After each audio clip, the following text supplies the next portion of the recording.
Hi, Abby. Very good to see you. We have an important topic today for anybody who is retiring in a bear market. They need to be aware of something called sequence risk. And as you know, stocks officially entered a bear market earlier this year. The 60/40 portfolio saw the second worst 6-month period in the last 50 years, with both stocks and bonds declining. So, retiring right now has very unique challenges. And if not handled correctly, you could jeopardize your retirement savings because of something that's known as sequence risk. What is it? Sequence of returns risk is one of, if not the biggest risk in retirement. Right. And a lot of people don't realize that it's in their retirement portfolio. So when you think about the accumulation stage of life, really it's all about rate of return. What was my average rate of return for this year or the last 5 years or the last 10 years? So there has to be a paradigm shift when you start planning for retirement. You go from the accumulation stage to more of a preservation distribution stage. When you start actually using the money that you've saved for your entire life, the sequence of the returns that you get in a market portfolio is really what matters most. So you'll see in Mhm. this chart here, we have a hypothetical example that illustrates what sequence of returns risk is. So both of these examples have the same average rate of return of 4%, but the sequence of the returns are flipped. So in the blue column, we have better returns, positive returns early on. In the green column, we have negative returns early on. And the difference is pretty astounding in this example. So the blue column with the positive returns early on ends up with just under $106,000, where the green column that had the bad luck ended up with under 36,000. Wow. So, and that's really, if you're relying on a typical asset allocation type strategy, investment strategy, and retirement income strategy, it's really based on luck. So, are you going to be lucky and have a positive sequence of returns, or are you going to be unlucky and the market's going to, go down for a year or two, or maybe even three when you retire? Right. And that risk has to be taken off the table to have peace of mind and a secure retirement. Right. And that's why it's so scary. I mean, we have no control over our luck. So let's walk through then what people can do instead of tapping their portfolio if they are retiring in a bear market. You have some great action steps here, Abby, starting with maximize your guaranteed lifetime income. What does that mean?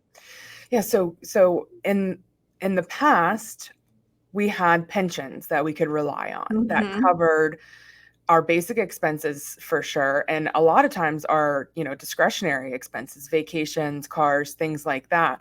Now people are relying more on 401ks, 403bs, IRAs, on these lump sums that they've saved and invested. So we have to turn that into more guaranteed lifetime income and Hmm. maximize your current sources of guaranteed lifetime income, like Social Security. So, if you and your spouse, if you're married, need to sit down and figure out what's the best strategy to maximize you and your spouse's lifetime benefit from Social Security. So maximize that.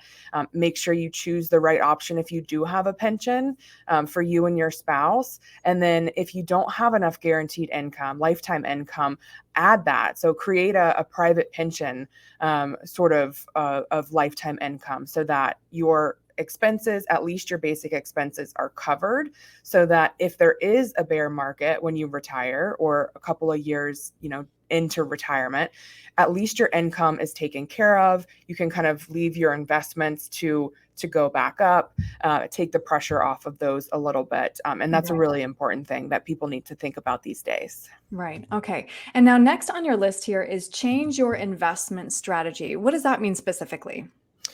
So, like we were just talking about in the accumulation phase, it's really more about getting the best rate of return that you can. That's really what we've kind of been trained to think about, and what most people want in the accumulation phase. And the distribution and preservation and distribution phase, it's more about protecting what you have, earning a fair rate of return that's going to help you meet your goals, your long-term goals, and protecting yourself against large losses. So Hmm. this chart right here is an example of what we call the cruel math of large losses.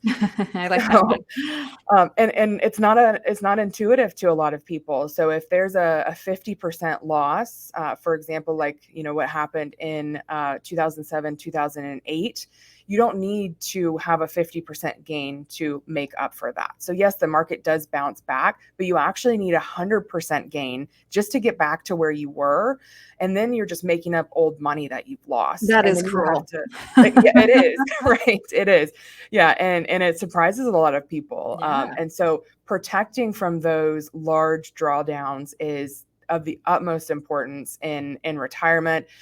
You've already saved and invested and made the choices and the sacrifices to get you to that point, and it's time to protect that and make sure that your investment strategy and your income strategy reflects where you are in life, because you can't have the same strategy and accumulation that you do for retirement. It just Right. doesn't translate. Right.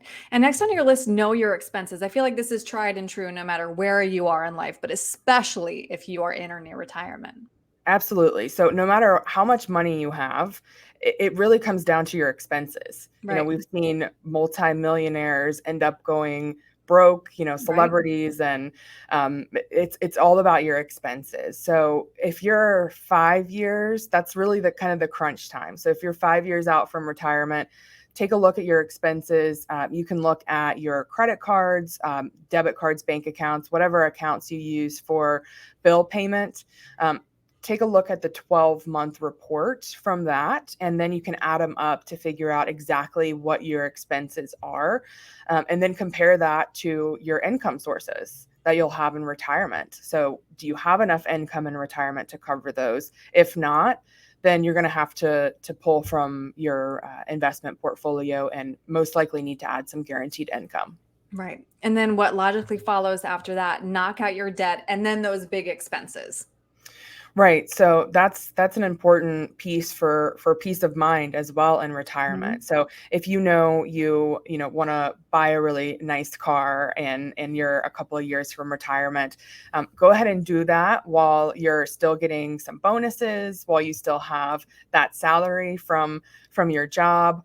You can go ahead and do those things, those planned expenses. If you can pay off your mortgage or pay off a car that you've been working on. A lot of times what we'll see is our clients have, deferred comp that they get paid out when they retire, or maybe some additional lump sum options for their retirement packages. And those are great sources to go towards those expenses and those that debt, so you can reduce your overall expenses and not have those going into retirement. Hmm.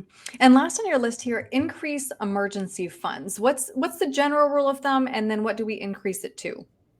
So a lot of times when we're still working, we have that guaranteed paycheck pretty much, Hmm. and 3 months of expenses is typically an okay rule of thumb. 3 to 6 months. 6 months is more conservative.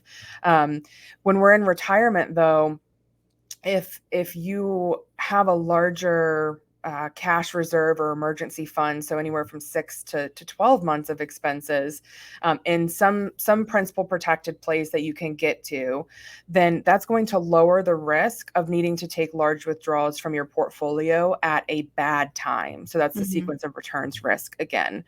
And so if there's large medical bills that you don't expect, or anything, any unplanned expense happens, you don't want to use your investments and your savings that are earmarked to creating income in retirement. And so you Right. need to have different sources for that. And it also is kind of like a security blanket for most people. Is they know that it's there. A lot of times they don't touch it. But it's there, and if they need to, it's there, and it helps them not to tap their investments at the wrong time.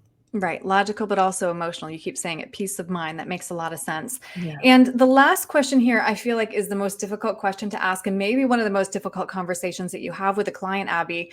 Is this the moment where people delay their retirement or even go back to work? Yeah, that's a really tough question that a lot of Yeah. people are asking themselves right now. Um, and of course, it's one of those things where it depends.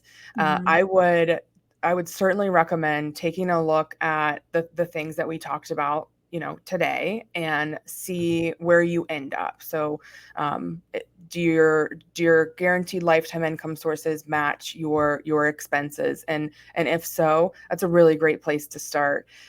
So maybe you don't have to continue to work or go back to work, but it really depends. There's so many different variables, and we highly recommend, if you're 5 years or less from retirement, to seek out the help of a professional. So Right. partner with a financial advisor that is a specialist in retirement, so that they can help you make those decisions, because Right.